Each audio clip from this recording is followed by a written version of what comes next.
आइए जाने इस वीडियो में 5 तरीके जिससे आप अपनी एजिंग रिवर्स कर सकते हैं starting from right now. Hi, I'm Dr. Geetika Srivastava, a dermatologist practicing in Delhi. In my past 10 years of medical practice, जिसमें मैंने almost 1000 पेशेंट्स को ट्रीट किया है, 56% लोगों को एज रिलेटेड कंसर्न्स थे, चाहे वो अपने 30s में हो, 40s में हो, 50s में हो, सबको अपने एज से कम लगना है। तो preventive ageing has become a concept now कि हमें इस तरह की लाइफस्टाइल जीनी है या वो रोजमर्रा की चीजें करनी है कि हमारा एज अपने करंट एज से कम लगे, and that has to be a continuous process. अच्छी बात है कि इस बात की अवेयरनेस हो गई है।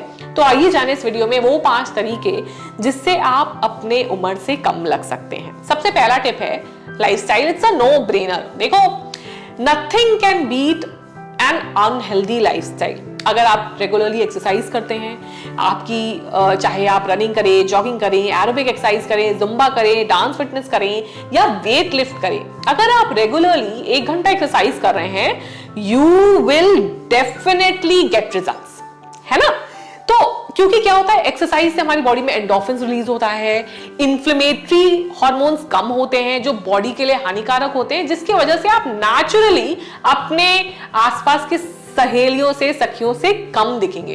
अब शिल्पा शेट्टी का एग्जांपल ले लो, करीना कपूर का एग्जांपल ले लो, और ये तो बहुत बड़े एग्जांपल्स हो गए, बट आप अपने रोजमर्रा की जिंदगी में भी देखोगे ऐसे लोग जो हमेशा जिम जाते हैं या किसी फॉर्म का एक्सरसाइज करते रहते हैं, वो अपनी सखी सहेलियों से जरूर उम्र में कम लगते हैं। उसी तरह डाइट का भी बहुत रोल है। जैसे जैसे आप 30 से 40s 50s में पहुंचते जाओ, आपको अपने डाइट में, अपने खान पान में कार्बोहाइड्रेट कम करना पड़ेगा, और जैसे जैसे आप अपना कार्बोहाइड्रेट कम करते रहोगे, वैसे वैसे आपका रिजल्ट और अच्छा आता जाएगा, क्योंकि अगेन आपकी बॉडी का इन्फ्लेमेशन कम होता जाएगा। Then finally also coming to your sleep cycle.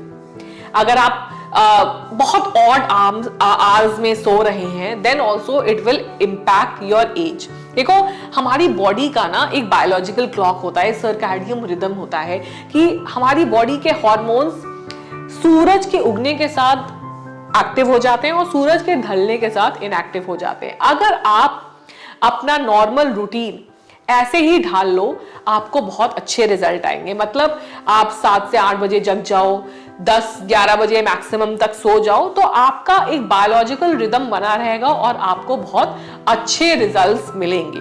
तो इस बात का हमेशा ध्यान रखना है। दूसरा टिप है avoid any bad habits, smoking and alcohol, smoking much more than alcohol. देखो, अगर आप दिल्ली में रह रहे हो तो आज की तारीख में AQI इतना ज्यादा है कि it is equivalent to smoking 30 cigarettes, but that aside, if you on top of that smoke cigarettes, nicotine will constrict your blood vessel. Blood vessel क्या है? हमारी बॉडी में न्यूट्रिशन ब्लड सप्लाई के थ्रू आता है, और अगर आपका ब्लड सप्लाई कहीं का कम हो जाए तो वहां का न्यूट्रिशन कम हो जाएगा और वो आपके एज के फॉर्म में दिखेगा, बाल झड़ने लगेंगे, आपका एज फैक्टर बहुत ज्यादा हो जाएगा।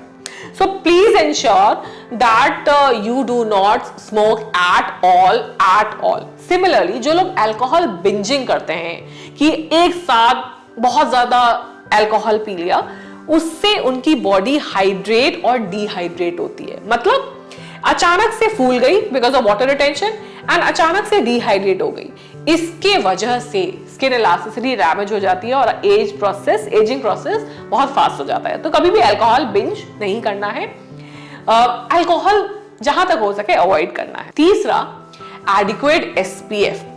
अगर आप इंडियन हैं, आपके लिए सनस्क्रीन बहुत इंपॉर्टेंट है, because Indian skin doesn't age with sagging, it ages with pigmentation, blotchy pigmentation, dark spots, sun spots.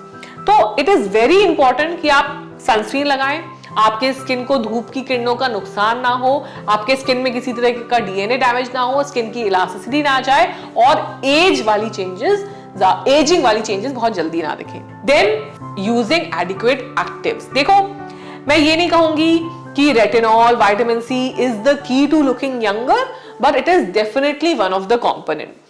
Vitamin C आपकी स्किन को हाइड्रेट करता है, एंटीऑक्सीडेंट होता है, sun related damage, free radical related damage को कम करता है और रेटिनॉल कोलेजन इंडक्शन करके फाइन लाइंस और रिंकल्स को कम करता है। तो अगर आप एक vitamin C in the morning और एक रेटिनॉल एट नाइट कंटिन्यूअसली ले रहे हो for 3 to 6 months, your skin will slowly start getting back to its normal phase and age. तो एक अच्छा विटामिन सी एंड रेटिनॉल अपने स्किन केयर रूटीन में जरूर लीजिए in order to age gracefully. And finally, timely skincare procedures. I know there is lot of dilemma, lot of taboo around getting fillers and botox. और जैसे ही लोग botox सुनते हैं they are like, मैं तो कोई जनानी नहीं हूं कि मैं botox करवाऊंगी। But the problem is you should get botox and fillers done when you need it. There is no age limit for it, right? जब लाइफ में हर चीज में हम बैरियर्स तोड़ रहे हैं, then why are we so fixated about the fact कि हम फिलर्स एक एज के बाद ही करवाएंगे या बोटॉक्स एक एज के बाद ही करवाएंगे? जब भी आपको ये फ्राउन लाइंस या ये रिंकल्स दिखने लगे, you should get botox done. आपको ज्यादा अमाउंट की जरूरत ही नहीं पड़ेगी, कम अमाउंट से स्टार्ट करवाइए, but start getting it done before it is too late. क्योंकि जो रिंकल सिर्फ एक्सप्रेशन करने पे आ रहे हैं, अगर आप बोटॉक्स के लिए लेट हो गए तो वो एक्सप्रेशन परमानेंट हो जाएंगे और वो स्टैटिक रिंकल पे आप कोई काम नहीं कर पाओगे। सिमिलरली, अगर आपने यंग एज से फिलर करवाना स्टार्ट कर दिया for lifting and sculpting your face, तो 2 से 3 ml में आपका पूरा फेस लिफ्ट हो जाएगा। बट आप सडनली उसको 50s में करवाओगे तो you will require lot of fillers and इतना बजट किसी के पास हमेशा नहीं होता है कि वो अचानक से 6 से 8 ml करवा ले। सो इसीलिए जैसे कहावत है ना, अ स्टिच इन टाइम सेव्स 9, वही कंसेप्ट है। अगर आपने समय पे 2 टांके भी लगा लिए, 2 ml फिलर भी ले लिया, वो आपको ज्यादा हेल्प करेगा then waiting till you are 40 और 50 and then suddenly wanting and needing a makeover.